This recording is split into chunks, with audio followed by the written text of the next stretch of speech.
Welcome to the Feeling Full podcast. This episode is all about getting a good night's sleep. Why is sleep so important? Well, if you're trying to lose weight or if you're having a hard time with food cravings, you're going to want to understand how sleep impacts that, and everybody's unique. So what I did was I'm interviewing Dr. Michael Berus, who is known as the sleep doctor, who's also a psychologist and who spent decades researching, teaching, writing books about the connection between sleep, weight loss, and performance. So some of the things that we talk about in this interview is what chronotype are you? What is a chronotype? Why is it important to know if you're a morning bird or a night owl or a wolf or a lion? All these different names. Dr. Michael Berus renamed them a bit to make them a little more fun. But why does it matter? And how to optimize your sleep so you can actually lose those stubborn pounds and weight that you want to lose without going on crazy diets and without doing intense workouts. A few years ago in 2017, I had a few extra pounds that I wanted to lose that I was really struggling with. So I hired a sleep expert to help me, and it blew my mind what was possible. But it's changing a few habits around my sleep, starting to get 7.5, 8 hours consistently. Because I don't know about you, but when I don't get a good night's sleep, I go a little bad shit crazy. I want to eat more food than I normally would. I get more irritable than I normally am. And I understand why, because my leptin and ghrelin hormones that are impacted by getting a quality night's sleep are all unregulated. Yeah, unregulated. They're not where they're supposed to be. So there's many tips that Dr. Michael Berus will share in this interview that you can start implementing right now tonight to get a good night's sleep. So if you enjoy this episode, subscribe. I will be posting other episodes here as well when they're exceptionally good. And I hope you enjoy it. Thanks for listening, and let's jump right in. When people go to sleep specialists, generally speaking, most of them are medical doctors. They're MDs, because sleep medicine is a medical specialty. I am a Ph.D. clinical psychologist, yet I am medically board certified. Michael, how on earth did you do that? So I actually took the medical boards without going to medical school and passed. I'm one of 168 people who've ever done it. And so I've been an actively practicing sleep specialist now for 23 years. And you know, what's cool about it is, I treat apnea and narcolepsy, restless legs, stuff like that. But my primary focus has been insomnia. And as you know, insomnia has a large psychological component to it. And so while there is physiology that can prevent us from sleeping, there is a tremendous amount of psychology. And I feel confident that I have kind of an extra skill set, if you will, over some of my other sleep doctor friends. And sometimes I have a little bit more success in the insomnia world. I love that, and I love you have some of the greatest tools. I mean, one of the tools that I've heard you say, which I love, is the counting backwards from 300 seconds. From 300 by 3. Yep. Can you just tell us about that one tool real quick? Because I think it's the easiest thing to implement and practical, and someone can do it tonight. Yep, absolutely. So I'm going to give you a couple of those that you could do tonight, right? So let's say you woke up in the middle of the night and unfortunately you looked at the clock and you said, oh crap, it's 3:37 and I've got to get up in 2.5 hours and this sucks. What do I do, right? One of my favorite techniques is to count backwards from 300 by 3s. So the reason we do it that way, we don't just say, 300, 299, 298, is because the math is too simple. It takes a decent amount of brain power to subtract by 3s. And when you do that, it forces you to not think about whatever it was that was bothering you, like what time it is in the middle of the night, or your boss who's a pain in the butt, or your bed partner who's snoring, or what have you. So it's a nice way to occupy your brain. It's a distraction technique, basically. The other thing that I do sometimes, even while I'm doing that counting backwards from 300, now you have to be pretty skilled to do this, is I actually also do deep diaphragmatic breathing using the 4-7-8 method. So you breathe in for a count of 4, you hold it for a count of 7, and you breathe out for a count of 8. And so I've gotten pretty good at doing that. And so I kind of get into the rhythm of doing that. And then I start to think 300, 297, 294, 291, 288, and boom, you're out. So it's a great little technique, a distraction technique. It doesn't cost you a dime, and it's super effective. Yeah, I second that. I've been doing it for a while now, and I absolutely love it. And we're going to get way more into it. We're going to talk more. We're going to share some more tips as well, but that's just a good way to kick things off. Just to give everyone a little bit of background, so you're a sleep doctor, but you've also had a weight loss journey yourself. From what I understand, you lost a whole bunch of weight. I did.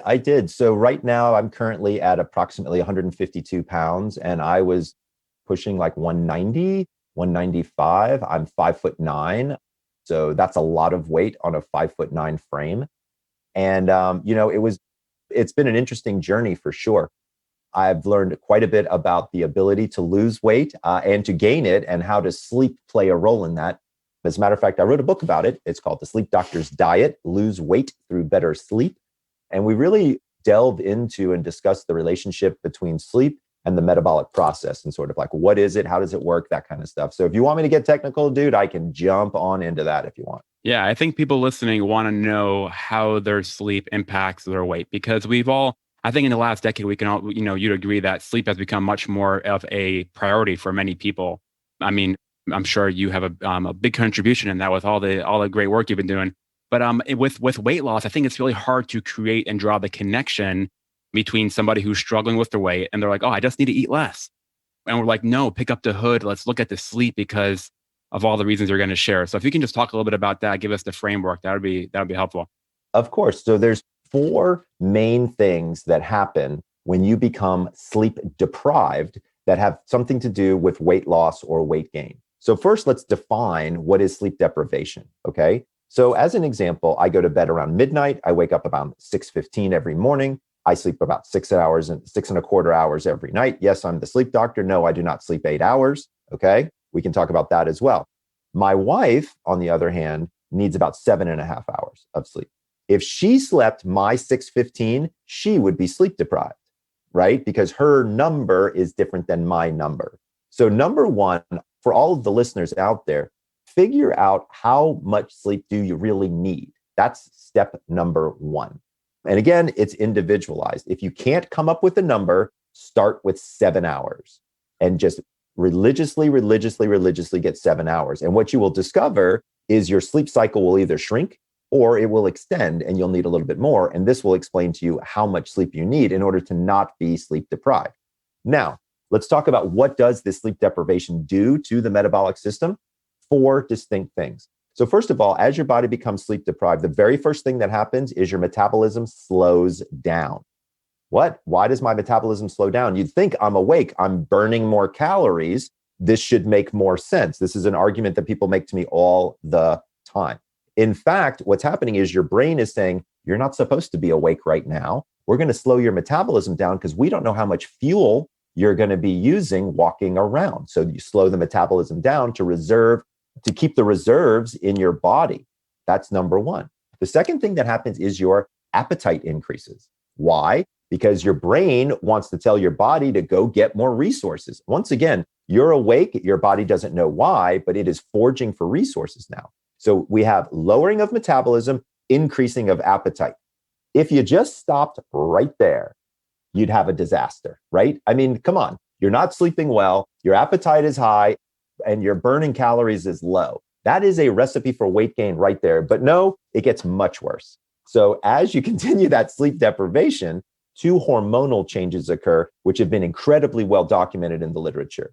One is an increase in something called ghrelin. This is what I call the GO hormone, because ghrelin starts with G and GO starts with G, and that's how I remember it. But it's the hormone that increases hunger. Now, let me be clear. Appetite and hunger are 2 different things in the body, okay? And so when we see an increase in ghrelin by almost 20%, we have increased appetite, increased hunger, and low metabolism. But the other hormone I haven't mentioned yet is called leptin, Leptin. Leptin is the hormone of what we call satiety or feeling full. That decreases by 15%. So look at the situation, dude. It's terrible. I have an increased appetite, I have increased hunger, I have lower metabolism, and I have lower feelings of full. But wait, there's one more thing that actually occurs, right? So as we're sleep deprived, our brain is saying, oh crap, we got to increase cortisol levels because we got to be watching out for what's coming after us. Like, why should we be that way? Our brain really doesn't like cortisol to be that elevated for a long period of time. One of the easiest things that we can do in order to lower our cortisol is to produce something called serotonin. Serotonin is the calming hormone. The easiest way to produce serotonin, eat a Snickers, have a muffin, right? Eat some ice cream, okay? We call them comfort foods for a reason. They make us feel good and they produce serotonin, which quells that. So all of a sudden, we start to get cravings as we become sleep deprived. Think about it. When you're tired, what do you reach for? You don't say, "Oh, I'd love an orange right now," right? What you do is you say, "I want some sugar." And that is about the worst thing that you could do. So in summary, when you become sleep deprived, your appetite is high, your hunger is high, your feelings of being full are low, your metabolism is low, and you want to snack on high sugar, high fat foods like crazy. Honestly, dude, if that's not a recipe for weight gain, I don't know what is. Yeah, and on top of that, carbs are so sugar is definitely like when I don't get a good night's sleep, I'm craving carbs like crazy. Yes, you are, because of this high cortisol level, which is wanting to calm you down. So, and naturally, I don't eat so many carbs, and that's really interesting. And I noticed that in order not to overeat on carbs, I need to exert a lot of willpower and a lot of discipline when I don't get a good night's sleep. So that's where the failure comes in when you don't sleep well, because if you don't sleep well, having that mental fortitude is almost impossible. And to be fair, dude, it's not your fault. Okay. When we're sleep deprived, pain hurts worse, hunger feels worse. All of these feelings are accentuated with sleep deprivation. So it's literally like you've got this audio engineer playing tapes in your head saying, go eat something sugary because you want energy. And the fact of the matter is that's really not what's good for you. So before we get into like what we can do about our actual sleep, when you don't get a good night's sleep, right? When you don't actually get a good night's sleep, what are some of the things because obviously there's so many things out of our control. I mean, I know you have so many tricks up your sleeve, but there's still so many things that are out of our control. And we don't want to get all OCD on getting a great night's sleep either. Yeah, that doesn't help us either. I agree with you. And since we are talking about food and weight and things like that, I believe that you can have a very nutritious life, have the nutritional componentry that you require in order to get a good night's rest without going crazy and, getting obsessive compulsive about the whole thing, right? So if we're going to keep into the food kind of universe, then let's stay there, right? So many people ask me, well, when should I eat, Michael, right? And so I actually wrote a book called The Power of When, where I teach people the perfect time of day to eat. And that has a lot to do with helping them with their weight goals, either gaining or losing, right? Some people want to gain weight and bulk up. Some people want to lose weight and lean down. Turns out that sleep is a big factor for both of those types of humans, right? So that's one of the ways that we kind of start to look at it. Got it. And we're just starting to get onto the chronotypes. But when it comes to actually the types of the times to eat food, right? They're all different for different types of people. So you have a test on this that has 4 different types, and I actually took the test. I'm a lion, so I'm a. Oh, that's good. You and I are the opposite. I'm a wolf. I'm a night owl. You are an early bird for sure. I'm really glad you changed me from a bird to a lion. Yes, it's so much better, right? Wouldn't you rather be a lion than an early bird, right? 100%. 100%. The idea of walking around 4:35 in the morning feeling like a lion is definitely a different feeling. So I'm very grateful for. So let me break it down for your audience, right? Let's fill everyone in.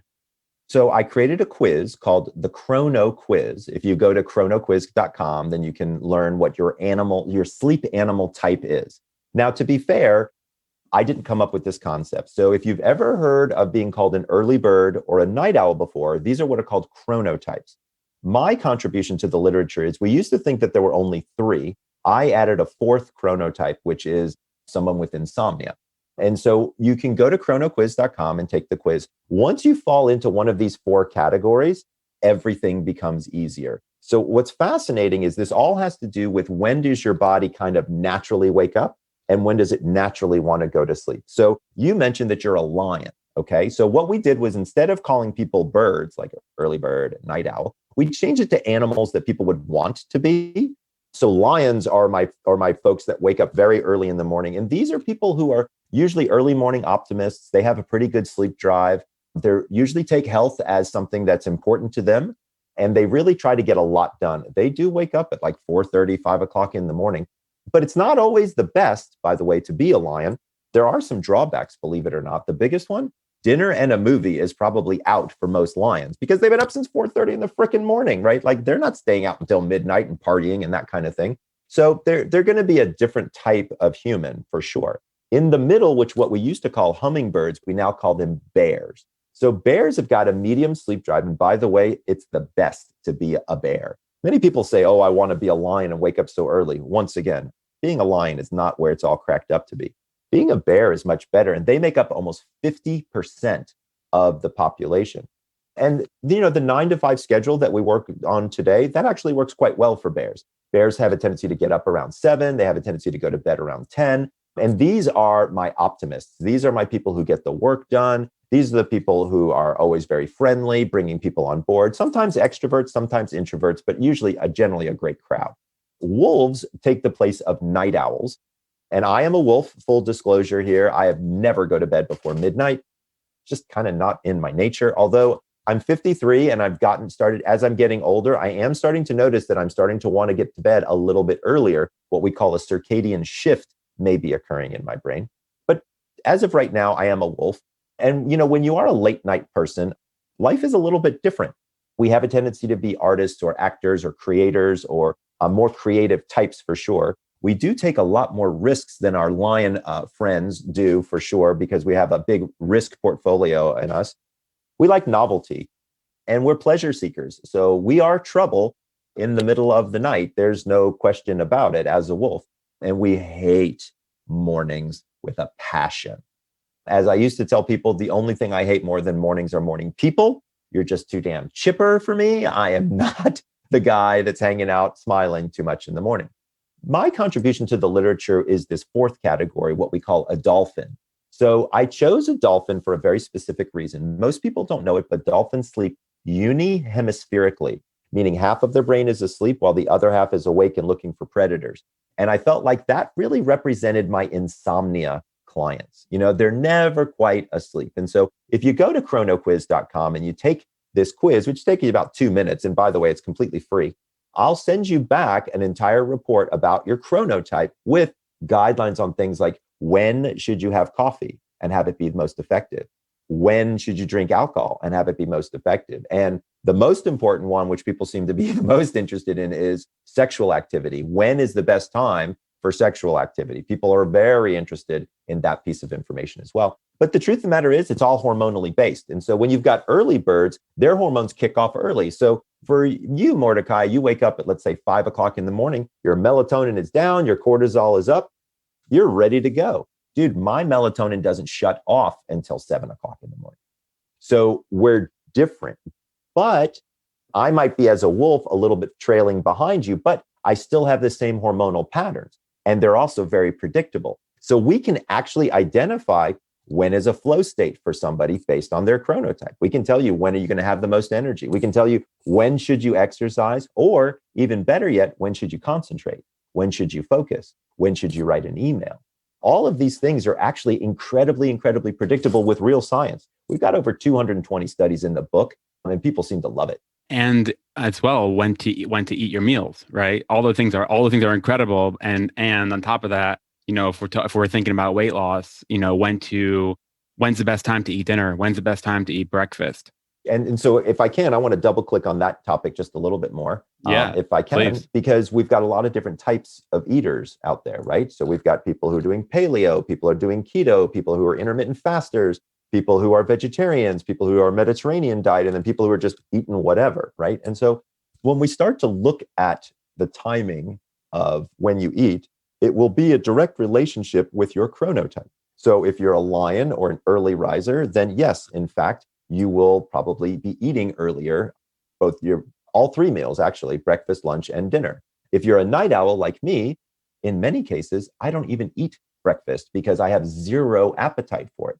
I might start eating later in the day. Now, full disclosure, I am an intermittent faster, and that was one of the ways that helped me with my weight loss journey.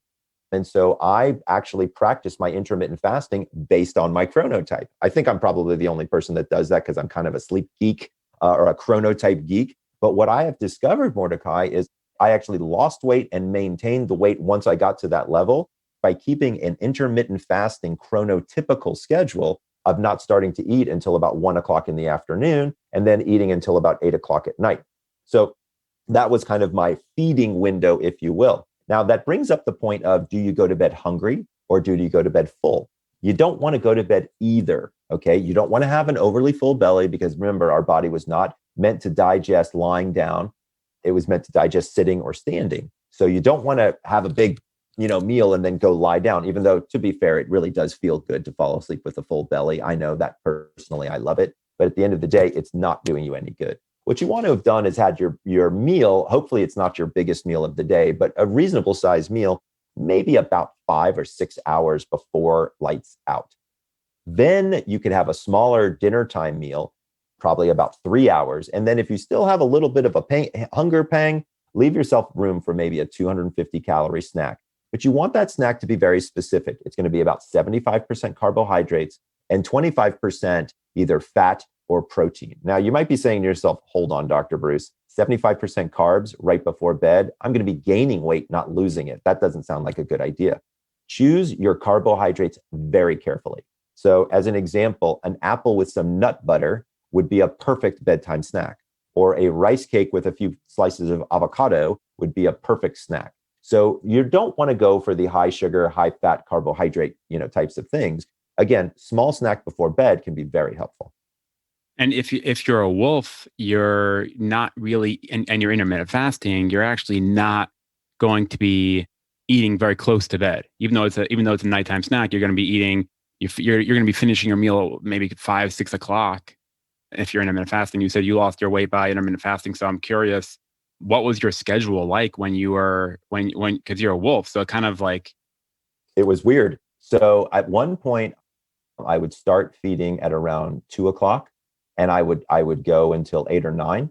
Remember, I don't go to bed until midnight ever. So, for people out there who go to bed earlier, I just kind of shifted everything by about 2 hours a little bit later. So for folks who would normally do an intermittent fasting schedule, let's say they'd start to eat at lunch, noon to 8, I might be a 2 to 10 type of situation, or a 2 to 9. And here's the other thing that was interesting to me, Mordecai, is one of the things that I discovered is my hunger really dissipated pretty dramatically.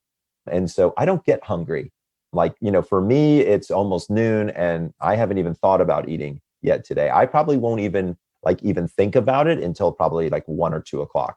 Again, just because of the way my circadian rhythm has shifted, it makes it very easy for me to do it at this point. And also, to be fair, if people understand the idea of a set point, where your weight has a tendency to stay at one weight, what I can tell you is that after my intermittent fasting, I believe that my set point changed. That's when I dropped down to this 150, 152 range, which is where I'm super comfortable, feel lots of energy, and feel really good. And what is the hormone that's responsible for the hunger? Is that ghrelin or leptin? So for hunger, it's ghrelin. Leptin is the hormone that makes you feel full. So you can actually train your ghrelin what time you eat. So for example, like I started intermittent fasting maybe a year or two ago as well, and I started at 11:30, eating at 11:30 a.m., which for me is late because I'm getting up at 4:35. So yeah, that is late for you. But for the first couple of months, it was hard. But after a little while, it just got really easy. Right. And I'm like, wow, 3 months into it, I'm like, I don't even if I eat before 11:30, it's almost like eating at midnight for me, like when I'm in the middle of sleeping. Right. It's like your body just like, why are you eating at 8:30? What's going on? Because when I fly or travel or something like that, it changes. So it's really interesting how you can actually train. So it might be a little hard at first. So if you're listening and you want to make a shift, it may be a little hard in the beginning because you may feel a little hunger pains, but that actually will shift with your schedule as long as you stick to it. It will. Yeah, absolutely. And I mean, the only word of caution that I ever put out there for folks when we talk about intermittent fasting is that the data is very consistent that anybody with an eating disorder or a proclivity for an eating disorder should not participate in intermittent fasting. It is not advised. It can make things much, much worse for people with anorexia, bulimia, all of those types of scenarios. So please, talk with your doctor before you try to do any of these things and make sure that that's not a situation that's for you. But if it's not, and you can do intermittent fasting in a safe way, I recommend it. Now, there are some crazy intermittent fasts that I've heard of. Some people will do like a 3-day fast or a water only fast. I'm going to be honest with you, man. I'm not a big proponent of those unless it's under the supervision of a doctor, because so many people can get hurt by just basically starving themselves. And that's just not a good idea. Yeah, I'll double down on that. Intermittent fast should not be looked at as a diet. If it's looked at as a diet, exactly. It's a lifestyle. Exactly. It has to be like something that you can do and you can do forever. And if you can see yourself eating on that schedule forever or a long period of time, not forever, maybe that's too long, but for a long period of time, it's something that you should consider, obviously, but with the appropriate measures. So let's just talk about a little bit about weight loss and sleep. So we started talking about some of the things that people can do. So for what are some of the other things, if someone came to you with a problem, they want to lose 50 pounds, you're diagnosing their sleep, right? what are some of the things and metrics that you're actually looking at to see if what this person is doing and what they can improve on? Great question. So the very first thing as a sleep specialist that I would want to talk to somebody about who was on a weight loss journey is we need to screen them and make sure that they don't have sleep apnea. Okay. Because sleep apnea is something that we do see in people who do have some level of size to them. So people with thicker necks, oftentimes they have sleep apnea. Okay. And so one of the things we want to do is it's almost impossible to lose weight when you have undiagnosed and untreated sleep apnea. I've been doing this for 23 years. And 9 times out of 10, when I treat somebody for sleep apnea, they actually lose weight because they're sleeping better. So number one, before you go on your journey, please talk with your doctor and find out, could you have symptomatology that's consistent with sleep apnea? And if so, can you get a sleep test and get it treated? Let's say, for example, you don't have sleep apnea, okay? And you're trying to get a good night's sleep in order to improve your weight loss goals. What would you do then? I actually have a 5-step plan that I think would be quite helpful for people. So the first thing that people want to do is wake up at the same time every day, including the weekends, okay? I want to be very, very clear about this. You want to wake up on your chronotypical wake up time. So go to Chrono Quiz, figure out what your chronotype is. I'll tell you what time to wake up. Wake up at that time 7 days a week. There's a great study that came out last week looking at finally answering the question, can you make up for sleep on the weekends? You know, people have been asking me this, dude, for years and years. They're like, hey, if I sleep 5 or 6 hours during the week and I catch up on the weekends, is that okay? So this study has officially said, no, it is not okay. So what they did was they took 50 participants and they followed them for 6 weeks. During the week, so Monday through Friday, they were allowed to sleep for 5 hours. Saturday and Sunday, they were allowed to sleep for 8 hours. What they did was they tested them on a whole host of tests: focus, attention, mood, all of these things. As the weeks progressed, everybody got worse. Everybody. Not one person didn't get worse. Okay. So for folks out there who are wondering, go to bed at the same time every night if you can. But most importantly, wake up at the same time every day. There is a caveat to say if you only got 5 hours of sleep, you want to get a minimum of 5.5 hours in a given night, because otherwise you can't drive a car. You can't do all these other things. So I tell people all the time, minimum, 5.5 to 6 hours of sleep. If that's all you can get, I get it. But remember, wake up at the same time every single day without fail. Step number 1. Step number 2 has to do with caffeine. All right. So let's be honest. Caffeine is the big sleep insulter out there, right? And people don't even think about it because they ingest so much damn caffeine, they don't even feel it in them anymore. But most people don't know that caffeine has a half-life of 6 to 8 hours, right? And so what I do is I say step number 2 is to stop caffeine by 2 p.m. because 8 hours later is 10 o'clock, which is roughly when most people are kind of thinking about going to bed, and at least half of the caffeine is out of their system. Now, I guarantee you, Mordecai, there's somebody who's listening who's going to be like, sleep doctor, he doesn't know what he's talking about. I can have a cup of coffee, I can have a pot of coffee and fall right to sleep. So number 1, that's probably true. There are people out there that can do that. We've learned recently that people have different caffeine sensitivities. So what's interesting about that is that some people can eat a chocolate kiss and be up all night. Some people can drink 4 cups of coffee and fall right to sleep. But the sensitivity part isn't actually as interesting as the factual part, which is caffeine is a stimulant. It doesn't matter how you slice it. And so while you may fall asleep, the quality of that sleep will be terrible. So step number 2 is to stop caffeine by 2 p.m. Step number 3 has to do with alcohol. And alcohol is a good one, but it's not a good one for sleep. So alcohol is the most used sleep aid in the world, and it's the worst one. It actually almost obliterates stages 3 and 4 sleep, which is your physical restoration. By the way, this is the reason why you feel a hangover after drinking too much alcohol, is because of the lack of stage 3 and 4 sleep. The other is that alcohol is a diuretic and makes you start to pee, and then you become dehydrated. Okay, so step number 3 is to stop alcohol 3 hours before bed. You notice I didn't say you can't have alcohol, right? I like red wine, I like scotch, I like bourbon, okay? But in moderation, it makes sense, right? So step number 3 is for each glass of alcoholic beverage, you drink 1 glass of water and wait 1 hour. So if you have 1 drink, drink 1 glass of water, wait 1 hour before bed. 2 drinks, 2 glasses of water, wait 2 hours before bed. Once you get past 2 drinks, that's when the problems really seem to occur. Your body really actually kind of energizes after that if you're female. And for some guys, you can actually become aggressive once you hit that third drink, neither of which is a good idea right before bed. So what I'm telling people, generally speaking, is this: stopping alcohol 3 hours before bed absolutely is going to help. Step number 4 has to do with exercise. The single best way to improve sleep quality is with daily exercise. But the good news is you don't have to run a marathon. Okay, 20 minutes, some kind of cardio is going to be helpful, especially during COVID.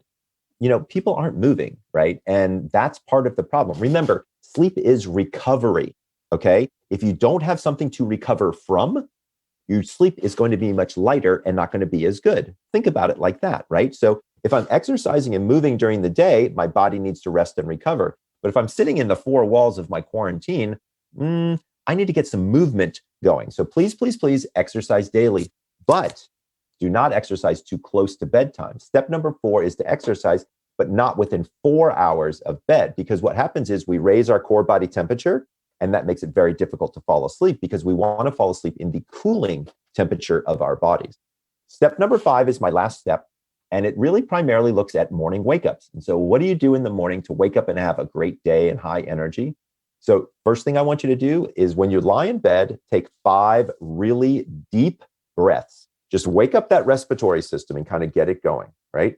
Step number 2, swing your legs over. You should have a bottle of water. Hopefully it's a recyclable one with room temperature water, okay? You need to drink somewhere between 15 and 30 ounces of water.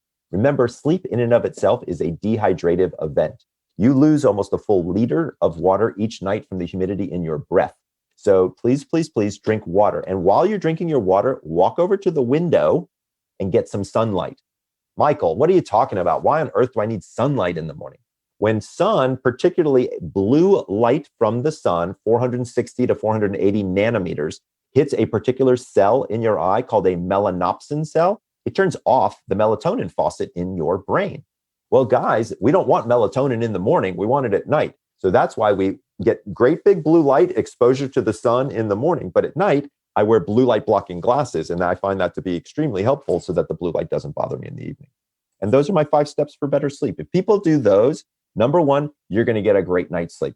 Number 2, you will absolutely positively see some weight loss coming in there. Again, be careful. Please, please, please get screened for sleep apnea first before you try these steps, because that's going to be very important, because they will not work if you have undiagnosed sleep apnea. Have you seen a difference between women and men hormonally with sleep? How that corresponds with their weight? I have, as a matter of fact. One of the things that's been interesting is men, they don't like to talk about their sleep. And if they do talk about their sleep, they kind of think that they're macho about it. Like, oh, I only need 5.5 hours of sleep. Oh, I'm good on 6. Oh, I'm good on 4. Bullshit, okay? Nobody's good on that level of sleep. Women, on the other hand, are very vocal and much more vocal about speaking with their doctors about their sleep, and quite frankly, much more vocal in getting treatment. Now, the other thing that's quite interesting and unfortunate for a lot of the ladies out there is most of the research that's been done on sleep and weight loss has been done on men. And this is because of the hormonal cycles of women are very difficult to time in order to have everybody on the same hormonal cycle to be able to understand if the hormones had an effect or not. So much of the research has not been done on women, but has rather been done on men. And then kind of the idea is transferred over to women. I would argue that the research really does need to be done in order to better understand a woman's hormonal fluctuations based on her menstrual cycle, based on her lifetime. I mean, we've got pregnant women, we've got menopausal women, we got perimenopausal women, we got women having menstrual cycles. All of these things affect our sleep dramatically. Got it. Yeah, it's fascinating when you start to think about it. And I know you talk also a lot about the way you go to bed, how that plays a really big role in someone's ability to get a good night's sleep. Like some of the simple things like taking a shower before you go to bed, dimming the lights, putting your like some of the things. Is there one thing, as one, because there's so many different ideas, is there one that really stands out amongst most of your clients? Yeah. One of the things that I try to do with all of my clients is in that hour before bed, I call it the power down hour, right?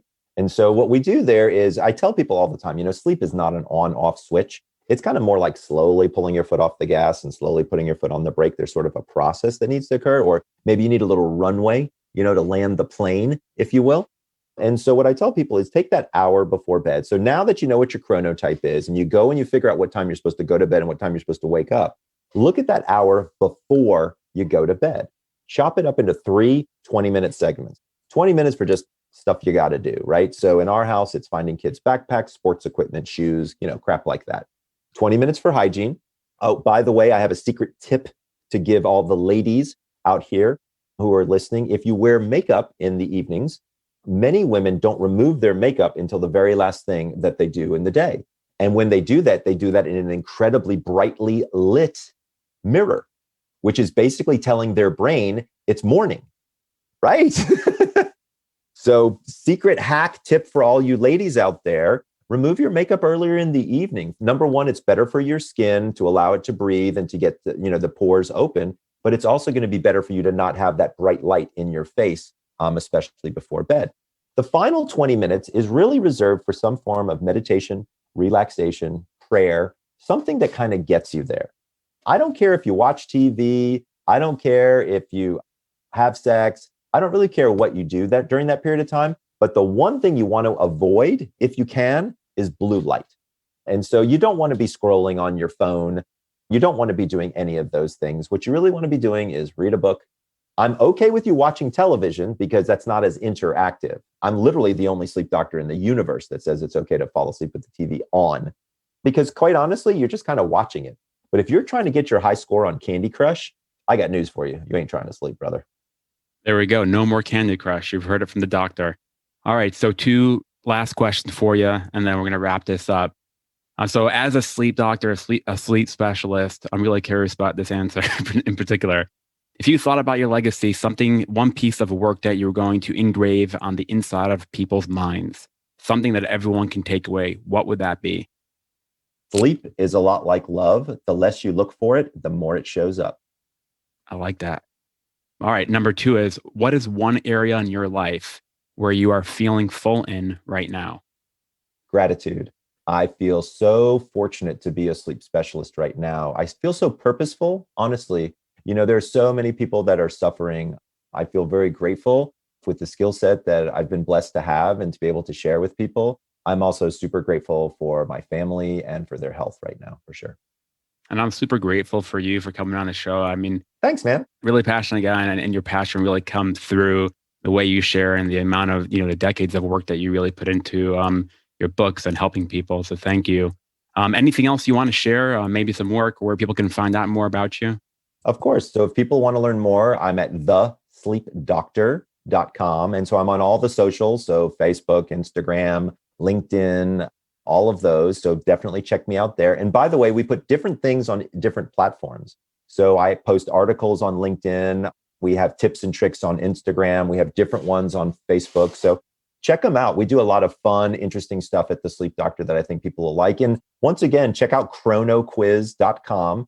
Everybody who's done it really likes it. We've actually had over 2 million people take the quiz. So we really are refining and being able to give people amazing information for them to learn more. And then the last thing I'll tell everybody is I have a new book coming out in December. So I'm excited about that. I'll be telling Mordecai about it, and he'll be telling you come December more about it. But look for it, and it's going to be about energy, kind of something different.